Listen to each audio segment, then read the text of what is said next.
Been 15 years since someone on death row has been executed in Louisiana.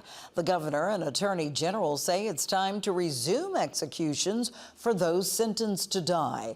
Yet Teresa Schmidt reports anti-death penalty forces condemn that plan. For years, Louisiana used lethal injection to kill those sentenced to die for their crimes. But then it became pretty much impossible to get the drugs used because pharmaceutical companies did not want to be identified as having a role. But last year, the legislature expanded methods to kill those on death row, and now the state plans to use nitrogen gas. Michael Cahoon with the Promise of Justice says gassing is cruel and inhumane. Essentially, what the method is putting a mask on the individual and pumping nitrogen gas in. So basically what happens is that the individual will suffocate.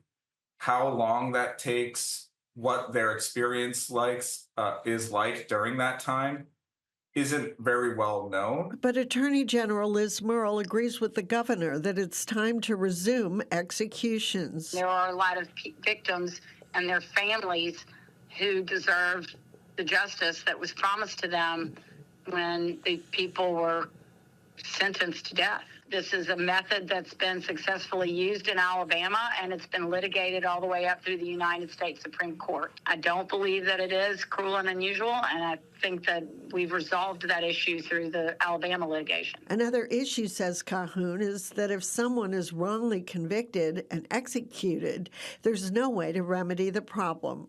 Still, Murrill says she will support the governor and district attorneys to see the sentences carried out. Teresa Schmidt, 7 News. Right now, Calcasieu Parish has 2 inmates on death row at Angola. One is Jason Reeves, who murdered 4-year-old Mary Jean Thigpen in 2001. He finished his state appeals and is now maneuvering through the federal appeals process. The other is Kevin Daigle, who shot and killed Trooper Stephen Vincent in 2015. He is still making his way through the state appeal process and is expected to seek relief from the federal courts after that.